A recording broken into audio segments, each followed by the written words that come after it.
Hello and welcome to Freedom Through Astrology, where we're giving you the keys. Take two, technical difficulties and catfights.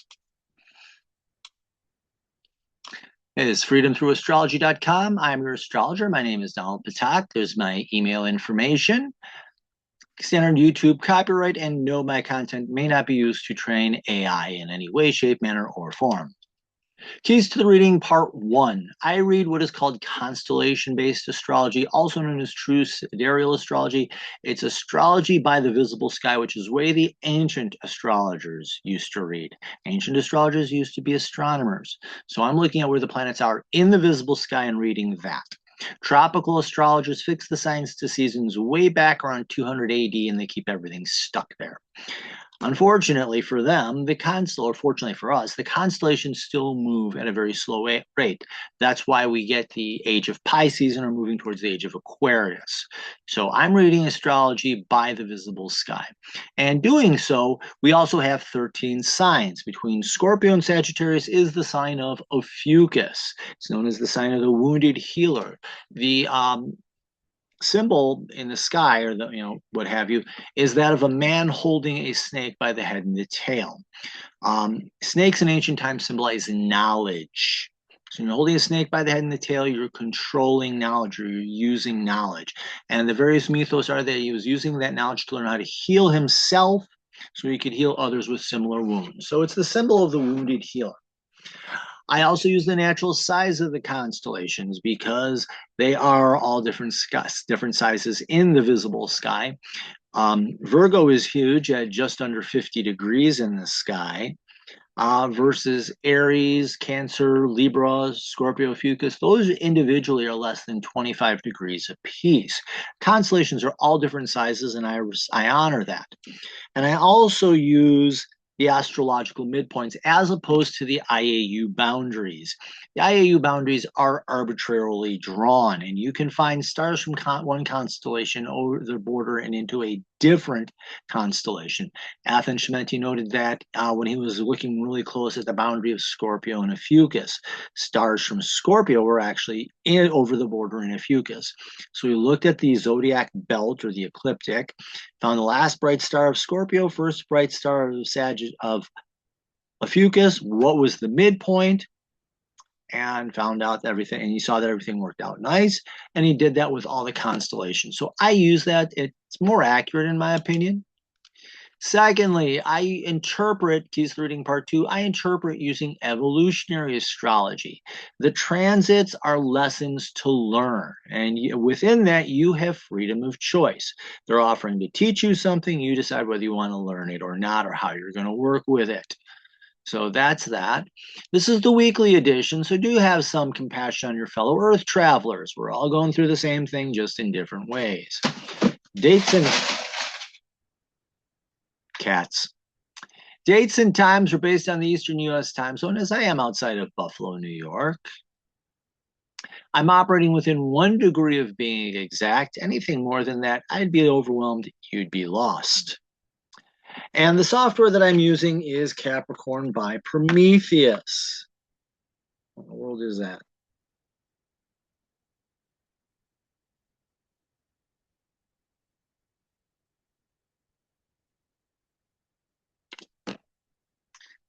Okay, garbage.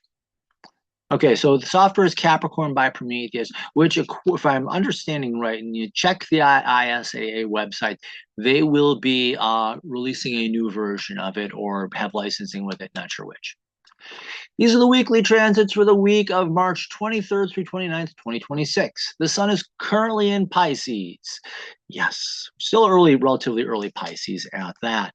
The moon this week is in Taurus, begins the week in Taurus and ends in Leo. So actually it's actually the big mover for the week, really.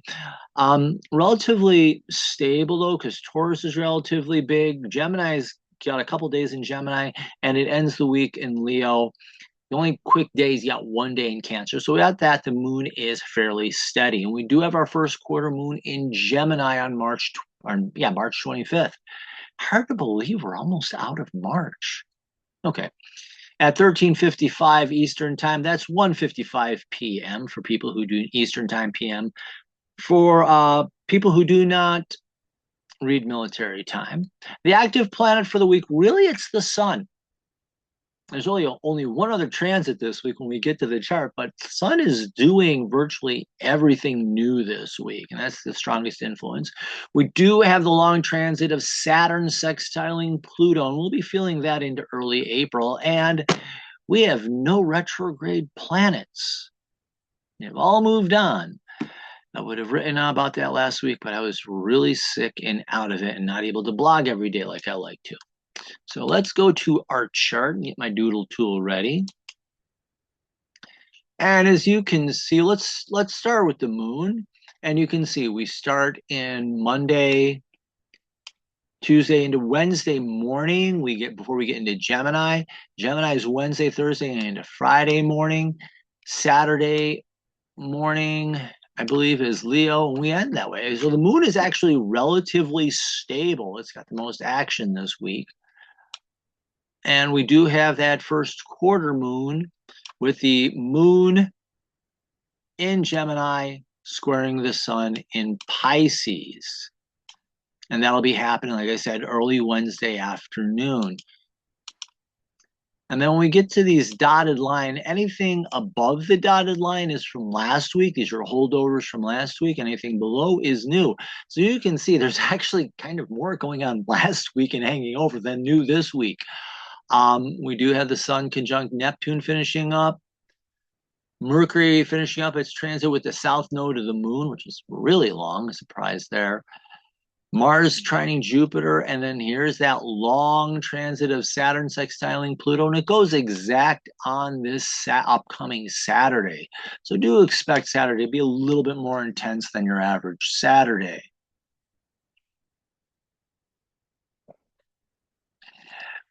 And then new transits, as you can see right here, it's the sun, plus, the beginning of the week with that little bit of, and there you go. There's the sun. Oh, I forgot. New planetary change here. We do have Mars entering Pisces on Friday. Forgot to put that in the main thing. I don't know why things not saving on this computer. Okay. There we go. But these are our transits. Sun conjunct Saturn, sextiling Pluto, and then we have Venus conjunct Chiron Wednesday. So everything really starts Tuesday, Wednesday, Thursday, ends on Friday. We do get that exact on Saturday, but that's it. It's a very calm week, relatively speaking. Let's clean this up. Let's jump into our transits. Okay. Is there anything else? I had the feeling I'm missing something on this screen. No. Oh well. If it comes to me, it comes to me. So we do have that long transit of Saturn and Pisces sextiling Pluto. So Saturn and Pisces, spiritual maturity, creating an interest in the deep work, doing that work of deep transformation, deep healing.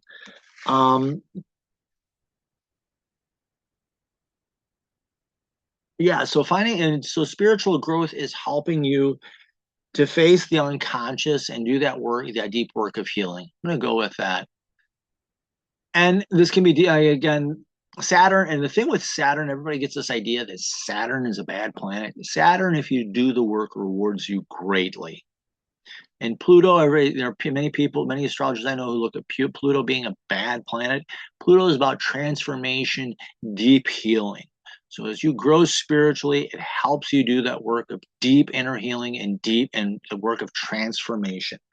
The shadow, Saturn can fall into all these cynical fantasies, and nihilistic attitudes, and that self-deception is what that is, can fuel isolation, deep wounding. And I wrote here that self-deception can create its own prison, and which would be Pluto in Capricorn. That's deep wounding and loneliness and isolation. So falling into these cynical fantasies just leaves you feeling isolated and alone. It actually becomes deeply wounding.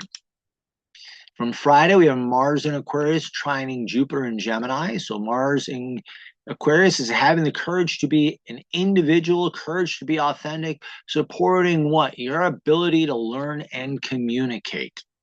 So you're shedding off, you're having the courage to shed off everybody else's expectations, you're having the courage to be yourself. And this is creating an opportunity for you and opening the doors for you to learn new information, learn new ideas, and learning how to communicate. The shadow is falling into fear and giving into the expectations of others, whether it's fitting into their, fitting into their expectations or acting out. Shadow of Mars is fear, and that can come out as anger or cowardice. So you can be this coward that's trying to fit in with everyone and selling out, or you can fall into that anger and just act out in rebellion. And what does that create? That creates a crisis in confidence in your ability to learn, your ability to think, your ability to communicate. Creates a big mess. We do have the Sun conjunct Neptune. Sun, your core identity conjunct what? Spirituality. Neptune in Pisces. Don't just do something, be there. So your focus is you're learning to be present and in the moment, not in the past, not in the future. Be here, be now, as Ram Dass says so greatly. So focusing on your spiritual identity and being present can help you become more aware of your higher self and who you are at heart. And opening up that inspiration helps you become more engaged with your own life and help you also to realize your own destiny. Get inspired to pursue that. Now, the shadow here can be that out of control ego. Now, this can be that ego that burns too bright. Everybody look at me, and you think you're some sort of spiritual guru. Or you're that person, and I think about that star that refuses to shine and is trying to hide away and falling into either which way, you're falling into this idle fantasy. And you're deceiving yourself. And when you're trying to hide away, you're trying to numb yourself to the pain of living an empty and meaningless life. And finally, from Sunday, we have the moon entering Taurus. Time to take a break, an emotional break, rest, chill out, relax. Take time and find moments of peace and quiet when you can. The shadow here is becoming stubborn and or forceful, and this can leave you feeling exhausted and drained. Monday, no new transits. Take a breath. Remember to exhale, repeat. There will be transits that are completing today. You'll feel them releasing, at least on the 1 degree level. So you'll be experiencing that. Enjoy. Tuesday, the sun will be conjunct Saturn in Pisces. So we have your core identity, your, spotlighting, focusing on what? Maturity and growing. In Pisces, spiritual. So it's focusing on your spirit. You're focusing on your spiritual identity and growing and maturing in it. And it can help you develop a more accurate self-image and also develop self-respect. Saturn is also a bit of a call to action. So it's helping you to do the work that you need to do. And that work in Pisces is learning to be present and in that moment. The shadow is living through the false ego. And this is whether it's burning too bright or not high or not bright enough at all. You're hiding away. And this can fuel failure and a sense of self-pity, desire to control outcomes. That fuels cynicism, pessimism, fuels fear. Those things are all fantasies. So the false ego is living in this fantasy and it's trying to control what it can't. And then we add the sun to the Saturn-Pluto sextile. So we do have that spiritual maturity and you're growing and doing that work. And that is supporting the work of transformation, inner transformation, inner change, deep inner healing. Also recovering what was lost. So focusing on your spirituality and maturity can help you create an interest in facing the unconscious self, integrating your own deep truths, your own inner truth, your inner ideals. And this leads to deep healing, deep transformation, recovery of what you thought was lost. Pluto can be about recovering the lost idea, lost parts of yourself, what you thought was lost or hidden anyways. Yep. And the shadow is falling into that fantasy, becoming that cynical control freak, which that leads to feelings of nervousness, and that leads to deep inner wounding, loneliness, isolation, and what else do I have in here? Yeah, hurtful power trips. This can be all sorts of hurtful power trips result in feeling lonely and isolated. Yeah. And that all can fuel feelings of cynicism and nihilism. Wednesday, the moon enters Gemini. So, time to review emotional scripts and update that information. You're curious, you want to learn what, but learning about your emotional self. And pay attention to what you're feeling and how you're expressing it. So, this is also learning to express your emotional self. The shadow is falling into an intellectualizing everything. That's Gemini. Shadow of Gemini is intellectualizing things that should not be intellectualized, or becoming distracted so you have no idea of what you're feeling or why, and no ability to express it. And on Wednesday, we have that first quarter moon, and that's going to be the moon in Gemini squaring the sun in Pisces. That's still going to be conjunct Saturn. Oh my gosh, and that's still going to be with that sextile. Now that I'm thinking about it, I'm wondering if that's going to be any sort of like in conjunction or something to Pluto. Okay, distracted. I don't suffer from ADD, ADHD. I enjoy every minute of it. It just drives everyone else nuts. But as you're learning to you're learning to express yourself emotionally and learning about your emotional skills and emotional intelligence, I would say, that is supporting your spiritual development and your spiritual growth. Squares are challenges that serve as stepping stones to help you grow up and become more skilled in something. Yeah, I think I've covered that. I'm not just going to be re-saying what I already said. The shadow here is that over intellectualization, or refusing to learn can create a stumbling block. The shadow of a square is a stumbling block or a crushing burden that fuels a collapse into the false ego, and it blunts growth. And this is, you're also going to have that conjunction to Saturn here, and that's going to be blocking your spirit, your growth, blocking your ability to develop, and just ruins things. Also on Wednesday, we have Venus conjunct Chiron in Pisces. Venus is your ability to develop relationships with others. It is also, I like to read that as your creative ability.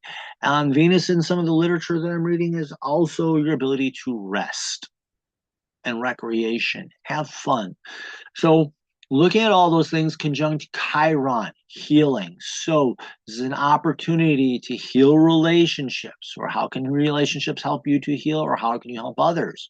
How can art be a healing experience? And I mean the art, I'm talking about people like drawing and painting, but also music or theater. How are the arts a healing experience?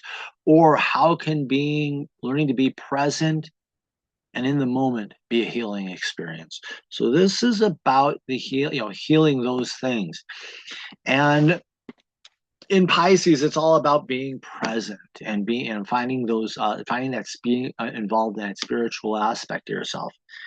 And the shadow here, Venus can be slick and manipulative and controlling, and that leads to shallow relationships. So when you're being slick and manipulative, that's actually wounding relationships and hurting them. They become shallow, superficial, empty, and meaningless. And with the arts, you're doing what everybody else is doing, or you're not even turning to them. You're not learning to express yourself through them. You're not engaging with them. Or instead of taking genuine rest, chilling out and relaxing, you go out and toss one on. You know, I'll be honest, I stayed all up night, all drinking, didn't do me any favors the next day. It's that type of misuse of rest and just whatever. And all those things what you're trying to do is, living in a fantasy, thinking that you can control and manipulate others, or you're trying to numb yourself to the pain and living in an empty and meaningless life. Thursday, no new. We do have the trans that's going on, but nothing new being added. So do take a break. Remember to exhale, repeat.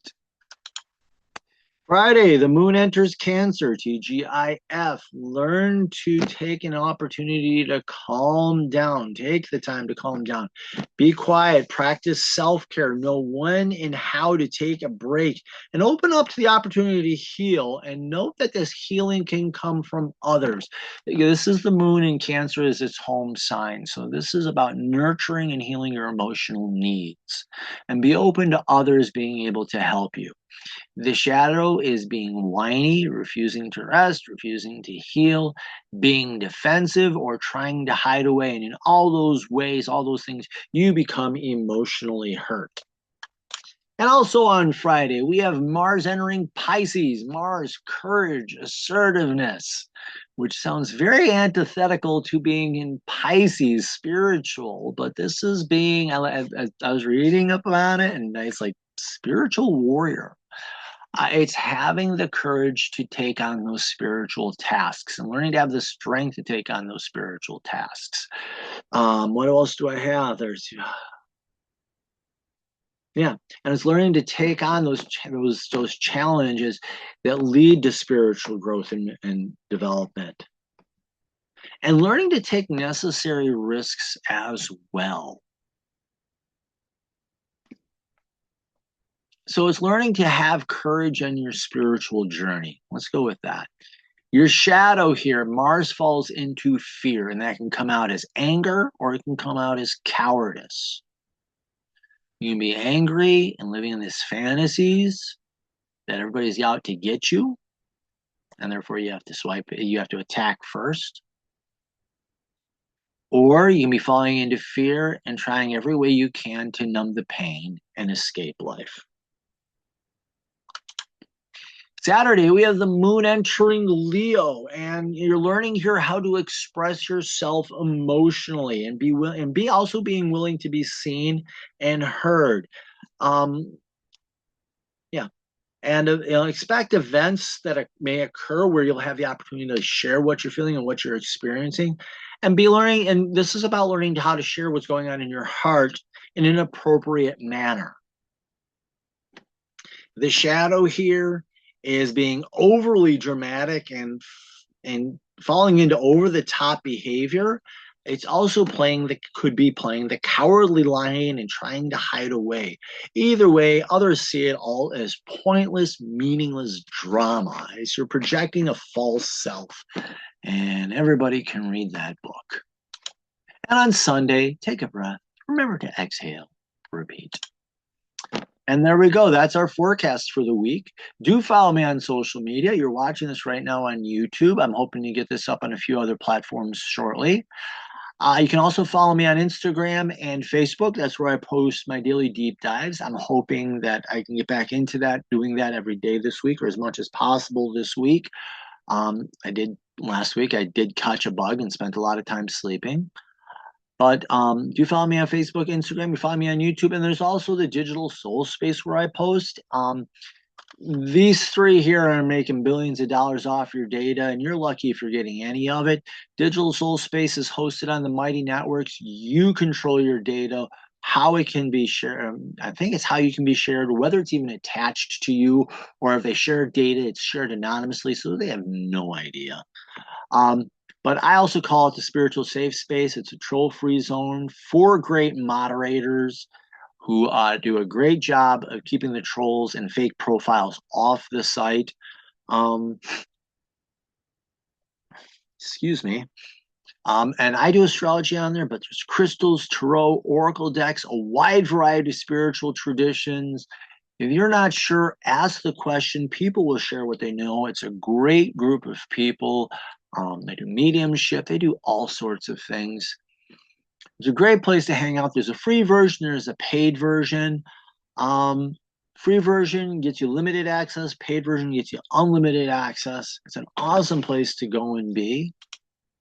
I also do readings and if quick six, if you want to see how your chart changes from tropical to true sidereal or true sky astrology, quick six gives you 6 key points and lays the foundation.